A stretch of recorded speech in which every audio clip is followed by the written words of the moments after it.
Hello friends, आपका स्वागत है हमारे चैनल बेनबो में। तो आज हम बात करने जा रहे हैं जो कि बहुत ही हॉट टॉपिक है, 3 किसान विरोधी बिल के बारे में, जिसके कारण किसान 26 नवंबर से दिल्ली के बॉर्डर पे बैठा हुआ है और वो इन बिलों की मांग कर रहा है कि सरकार इनको वापस ले। और सरकार ये बोल रही है कि ये बिल उनके ही हित में हैं और आगे चल के उनको ही मुनाफा मिलेगा इन बिल के जरिए। तो जानते हैं इसमें कितनी सच्चाई है और क्या पहलू ऐसा है जो कि कोई भी नहीं, आपको मीडिया या सरकार आपको खुल के नहीं बता रही है। तो देखिए इस वीडियो में हमारे साथ। तो इस मुद्दे की बहस 3 बहसों पे आधारित है। पहली बहस जो कि हम कहना चाहेंगे वो है पॉलिटिकल फैक्टर। वो ये है कि आखिर इस आंदोलन को कौन करवा रहा है और ये किसके जरिए रन हो रहे हैं, या कोई ये भी कह रहा है कि ये जो आंदोलन है ये सिर्फ पंजाब और हरियाणा का है और इनमें किसी और स्टेट्स का कोई हाथ नहीं है। तो चलिए, ये तो एक डिफरेंट बात होगी, इसको हम एक साइड में रखते हैं क्योंकि ये हम आगे डिस्कस करेंगे। अगर आप चाहते हैं कि इसके ऊपर वीडियो बनाई जाए तो प्लीज़ हमें कमेंट कीजिए। और सेकंड हम कहेंगे कि ये कानूनी मुद्दे के ऊपर हम बात करना चाहेंगे। तो देखिए, कोई भी इस बिल को अगर पढ़ेगा तो वो यही बोलेगा कि ये बहुत ही गलत तरीके से ड्राफ्ट किया हुआ है, बहुत ही बैडली ड्राफ्टेड है, क्योंकि इसमें कोई भी राइट किसान को नहीं मिला है किसी कोर्ट में जाने के लिए अगर वो किसी कन्फ्लिक्ट में पड़ता है अपने बायर के साथ। अगर आप एक कॉमन मैन की तरह किसी चीज़ कोई सामान लेते हो कहीं से, तो आपके पास इतना राइट होता है कि आपको सामान वो गलत मिलेगा तो आप एक कोर्ट में जा कर के वहाँ पे उसके खिलाफ मुकदमा लड़ सकते हो कि ये मेरे को इसने कन्फ्लिक्ट किया हुआ, मेरे पैसे इन्होंने गलत सामान दे करके लिए हैं, और वो आपकी सुनवाई भी होती है। बट किसान के केस में इन बिल के जरिए क्या होगा कि वो कोर्ट में नहीं जा सकता, वो डीएम और एसडीएम के पास जा सकता है, जो कि वो प्राइवेट कंपनी के खिलाफ जाएगा और जो कि बहुत ही बड़ी होगी। और वो आपको जनरली पता ही है इंडिया में करप्शन का लेवल, और वो जो उनका फैसला होगा वो प्राइवेट कंपनीज की तरफ ज़्यादा होगा, किसानों की तरफ कम होगा, जो कि एक बहुत ही गलत तरीके से ये बिल को ड्राफ्ट किया गया। तो चलिए, ये 2 बिलों जो 2 मुद्दे इन पे तो हम बाद में बात करेंगे। अगर आप चाहते हैं कि हम वीडियो बनाएं तो प्लीज़ इसमें हमें ज़रूर बताइए कमेंट में। तो हमारा जो मेन मुद्दा है कि आखिर वो कौन सी बात है जो किसान को समझ नहीं आ रही और जो सरकार बताना नहीं चाहती और ना मीडिया हमें खुल के बता रहा है। तो आखिर प्रॉब्लम है कहाँ? देखो, अगर हम पॉलिटिकली बात करें तो ऐसा तो नहीं है कि सरकार गलत है या सरकार विफल हो गई है, या माहौल ही ऐसा चल रहा है कि हर जगह दंगे हो रहे हैं, हर कोई दंगे कर रहा है। तो ऐसा तो कुछ भी नहीं है। तो आखिर प्रॉब्लम कहाँ है? या ऐसा भी नहीं है कि किसान जानबूझ के ये ऐसा इसको सरकार को हटाने के लिए कर रहा है। तो ये जो चलता आ रहा है ये पुराना ही चलता आ रहा है। 2 महीने से ये पंजाब में हो रहा है कि ये बिल से वो काफ़ी नाखुश है, और पहले भी सरकार जो किसान है अपनी जो इनकम से काफ़ी नाखुश रहा है, क्योंकि उसको इतनी इनकम मिल ही नहीं रही जिसमें वो गुजारा कर सके। तो ये तो एमएसपी के जरिए उसको थोड़ा बहुत सपोर्ट मिल रहा था जिससे वो अपना गुजारा चला रहा था। तो आखिर प्रॉब्लम है कहाँ? किसान ये कह रहा है कि मैं तो पहले जो 4 साल या 5 साल जो पिछले थे उसमें मैं इतना खुश नहीं था, बट हाँ, इन बिलों के जरिए आप मेरे को कितना खुश कर सकते हैं आगे, वो इस चीज़ में बहुत कंफ्यूज है।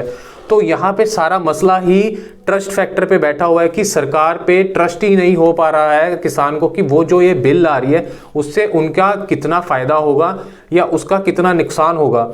तो आप ये समझिए कि ये वही सरकार है जिन्होंने लॉकडाउन के टाइम पे 2-2 हज़ार सीधा किसानों के खाते में डाला था। उनको पता था कि उनकी जो फसलें हैं वो मार्केट तक नहीं पहुंच पा रही है और उनको बहुत घाटा हो रहा है, क्योंकि उनको पहले ही स्टार्टिंग से ही घाटा हो रहा था और अब वो और हो रहा है। तो उसकी भरपाई करने के लिए उन्होंने थोड़ी थोड़ी अमाउंट करके किसानों के खातों में डाली है।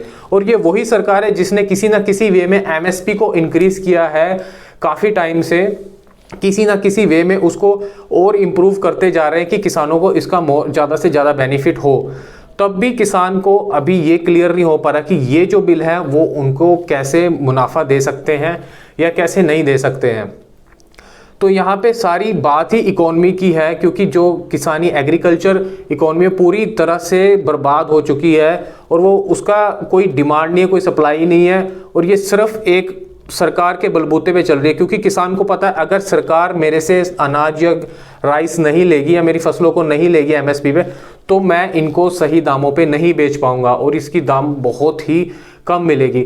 और अब सरकार इन बिलों के जरिए हमें बोलना चाह रही है कि हम मार्केट में न्यू प्लेयर्स लाएंगे और न्यू कंपनीज बड़ी बड़ी लाएंगे जो आपसे सामान लेगी और आगे बेचेगी। तो इसमें कंफ्यूजन ये है किसान को कि जब मार्केट में वो ही नहीं बेच पा रहे उस दाम पे, तो वो बड़ी कंपनीज कहाँ उन चीज़ों को बेच पाएगी। तो यहाँ पे एक बहुत बड़ा ट्रस्ट फैक्टर हो रहा है जो कि किसान उस पर ट्रस्ट नहीं कर पा रहा है। तो आइए हम जानते हैं कि भारत एक कृषि प्रधान देश है और इसमें जो है 90-80% जो पीपल्स हैं वो उनके पास 1 एकड़ से कम ज़मीन है। और ये भी एक फैक्टर है कि आज के टाइम में हर साल 12 से 15 हज़ार किसान खुदकुशी कर रहे हैं। और भारत दुनिया में दूसरा फूड फैक्ट्री के नाम से जाना जाता है, जहाँ पे कि वो कई फसलों में सबसे ज़्यादा उत्पादन देता है पूरे उसमें वर्ल्ड में। तो आखिर इस पहलू के क्या कारण रहे हैं कि किसान क्यों इसको बिलों को एक्सेप्ट नहीं कर पा रहा है? सीधी सी बात है कि किसान को पता है कि ये पूरी की पूरी एग्रीकल्चर इकोनॉमी में ही गड़बड़ है, क्योंकि अगर सरकार एमएसपी के थ्रू ये इनके गेहूं और राइस को नहीं खरीदेगी तो ये कहीं और बेच ही नहीं पाएंगे, क्योंकि डिमांड ही नहीं है मार्केट में। और अगर कहीं बेचने भी जाएंगे तो आधे रेट पे बिकेंगे। और अब किसान ये समझ नहीं पा रहा है कि अगर इसी मार्केट में वो 10 प्लेयर और न्यू ले आता है या उसको प्राइवेटाइजेशन में खोल देता है तो वो कैसे उसको आगे बेचेंगे अनाज को। तो वो तो उनसे भी कम कीमत लेंगे जो ऑलरेडी गवर्नमेंट उनको दे रही है वो बेच रहे हैं। तो ये किसानों को मुद्दा बहुत ही ज़्यादा परेशान कर रहा है कि वो कैसे इसमें उनकी मदद करेगा। अब लॉकडाउन में सब कंपनीज़ ने अपने प्रोडक्ट्स को रेट बढ़ा दिए क्योंकि इन्फ्लेशन इतना हो गया था, बट किसान अपने दाम नहीं बढ़ा पाया क्योंकि वो सिर्फ एक हक में ही चल रहा है कि गवर्नमेंट उसको 13% का एमएसपी दे रही है तो वहाँ बेचेगा और बाकी का वो नीचे बेचेगा, क्योंकि उसका कोई एक प्राइस है ही नहीं। पर अगर हम एक प्राइवेट कंपनी की बात करें तो वो कभी भी घाटे में चीज़ को बेचेगी ही नहीं। और अगर आप किसी भी किसान से बात करो आज के टाइम में, पंजाब या हरियाणा या कहीं से भी, तो वो हमेशा आपको यही कहेगा कि जो जितना मैंने लागत लगाई है मुझे उतना मिला ही नहीं कभी पिछले कई सालों से।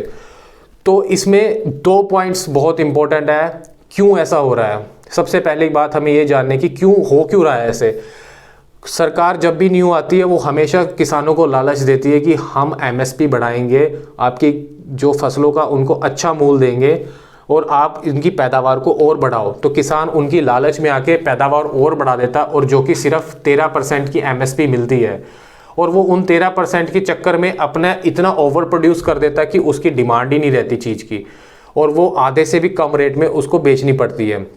सेकंड पॉइंट हमारा ये है इसमें कि भारत दुनिया का दूसरे नंबर पे देश होकर कृषि का फूड प्रोडक्ट्स में, वो किसान वहाँ का इतना गरीब है कि वो 6 से 7 हज़ार मासिक वेतन कमा पाता है अपने पूरी ज़िंदगी में। और ये वेतन वो सिर्फ अपनी फसलों को बेच के, जो कि एमएसपी के उसमें बहाव में आकर उसने बना ली थी, उसको बेच करके ही कमा पाता है इतना। अब बात ये है कि अगर हम एक डाटा देखें जो सरकार का है तो उसमें से साफ साफ ये दिखता है कि 60% जो अपना रूरल एरिया से इनकम आती है वो आती है जो कि एक भट्टे की दुकान से आ रही है, या कोई रिक्शा चला रहा है, या कोई किसी जगह छोटी सी नौकरी कर रहा है, वो वहाँ से आ रही है, ना कि एग्रीकल्चर सेक्टर से। तो ये बहुत ही सोचने वाली बात है, क्योंकि उनके पास, किसानों के पास इतना प्रॉफिट ही नहीं है कि उनको सरकार को आगे शो हो रहा है अपने कागजों में। तो इसमें हम सिर्फ 2 ही सोल्यूशन हैं इससे बचने के लिए, जो कि हम आपको अभी बताने वाले हैं कि किसान को कैसे उनका असली मूल्य मिल सकता है जो उन्होंने ग्रो किया है। वो सिर्फ एक ही चीज़ से हो सकता है, वो प्रोसेस फूड, जिस पे गवर्नमेंट ने इतने ज़्यादा टैक्सेस लगाए हुए हैं कि वो बहुत ही मुश्किल होता है एक आम आदमी से रोज़मर्रा की ज़िंदगी में ख़रीदने के लिए। अगर आप एक ब्रेड लेने चले जाओ, वो आज की कीमत उसकी 30 से 40 रुपीज़ है, जो कि टैक्स लग के उसका जो एक बेस वैल्यू है वो बनती सिर्फ 10 या 15 रुपए के रॉ मटेरियल से, उससे भी कम में, और वो 40 की बिक रही है। तो एक आम आदमी कैसे ले सकता है? और वो आम आदमी कैसे बना है? गवर्नमेंट की वजह से, क्योंकि गवर्नमेंट ने जो मिनिमम कैपिटा है हमारा इनकम कैपिटा वो है 15 से 20 हज़ार की रेंज में, और वो 15 से 20 हज़ार वाला बंदा कहाँ जाके 40 रुपए की रोज़ ब्रेड खाएगा। इससे बेटर होगा कि वो एक आटा लेकर के पिसवा करके उसको अपने घर रख के रोटियाँ बना के खा ले, जिसमें कि कोई वैल्यू एडिशन ही नहीं होती। तो किसान यहाँ कन्फ्यूज़ है कि वो इसको बेचे कैसे, प्रोसेस फूड पे ही कैसे बेचे, क्योंकि गवर्नमेंट ने इतना टैक्स लगाया हुआ है और उसको मार्केट ही नहीं दिख रही कि वो मार्केट कहाँ है प्रोसेस फूड की, क्योंकि टैक्स ही इतना लगा है, बंदों के पास सैलरीज इतनी नहीं है, उनके पास इनकम इतनी नहीं है कि वो उन प्रोसेस फूड को खरीद पाए। तो वो कहाँ बेचेगा और कहाँ उसको प्रोसेस फूड कंज्यूम होगा। और अगर कोई बाहर की कंपनी आती भी है तो वो कहाँ इसको प्रोसेस फूड को बना के लोकल डिस्ट्रीब्यूट करेगी, क्योंकि ये पॉसिबल ही नहीं है। गवर्नमेंट ही इसमें एफर्ट नहीं कर रहा है प्रोसेस फूड को इसको इनिशिएट करने में। हमारे पास सेकंड ऑप्शन ये है कि अगर हम अपने इन हाउस इसको कंज्यूम नहीं कर सकते तो हम इसको एक्सपोर्ट करें। एक्सपोर्ट भी ये तभी पॉसिबल है अगर हमारे पास फ्री ट्रेड एग्रीमेंट्स होंगे। सरकार ने कभी इसके ऊपर ध्यान ही नहीं दिया कि हम अपने जो दूसरे देश हैं उनसे फ्री ट्रेड एग्रीमेंट्स करें कि वो हमारा प्रोसेस लेके फूड लेके कंज्यूम करें, क्योंकि यूएस, कनाडा और जो कि एक डेवलप्ड नेशंस हैं वहाँ पे ज़्यादातर प्रोसेस फूड ही खाया जाता है, और वहाँ पे हम अपना प्रोसेस फूड नहीं बेच पाते। तो हमारे किसानों को कैसे उनकी प्रॉफिट मिलेगा, क्योंकि अगर आप भी इजीली जानते हैं अगर हम कोई सामान को बनाएंगे, उसको थोड़ा बहुत तोड़ मरोड़ के बनाएंगे तो उसमें एक वैल्यू ऐड होगी, तो ही जाकर के वो 20 रुपये का बिकेगा 5 रुपये का सामान। अगर हम 5 का रॉ मटेरियल ही बेचे जाएंगे तो रॉ मटेरियल 5 का 6 में ही बिकेगा, ज़्यादा में बिकेगा नहीं। तो यही कहानी किसान की है। अब किसान यहाँ कन्फ्यूज़ है कि वो करे तो करे क्या। अब प्रोसेस फूड का मैं आपको एक एग्जांपल देता हूँ, जैसे कि मिल्क प्रोडक्शन। आज किसान जो मिल्क प्रोड्यूस कर रहा है उसमें किसान काफ़ी खुश है, क्योंकि उसकी खपत है। हम प्रोसेस कर रहे हैं मिल्क को, हमारा मिल्क जा रहा है आगे। अमूल एक बड़ी अच्छी कंपनी है, वेरका कंपनी है, जो कि उनको प्रोसेस करके आगे डिस्ट्रीब्यूट कर रही है, दही बना के, मक्खन बना के या और भी प्रोडक्ट्स बना के, और वो ईजिली कंज्यूम भी हो रहा है और किसान वहाँ पे ज़्यादा फोकस कर रहा है अब मिल्क के प्रोडक्शन पे। तो ऐसे ही हमें अनाज और राइस का भी करना चाहिए किसी तरह कि हम उनको प्रोसेस करें और उनको आगे बेचें, जिससे कि किसान को जाके एंड में फ़ायदा हो। और अब किसान ये सोच रहा है अगर ये बिल भी पास हो गया और एमएसपी भी हट गया तो उसके पास जो बची कुची इनकम थी जो एमएसपी से आती थी 13% की, तो वो भी चली जाएगी उसके हाथ से, और वो अपना गेहूं और अपना राइस कहीं बेच ही नहीं पाएगा सही दाम पे। तो ये थी आज की वीडियो। मैं आशा करता हूँ कि आपको सारी चीज़ समझ आई होगी। अगर नहीं कोई समझ आई तो प्लीज़ हमें कमेंट कीजिए, और अगर आप उन 2 मुद्दों पे भी बात करना चाहते हैं तो हमें बताइए, हम उस पर एक न्यू वीडियो बनाएंगे। Thank you.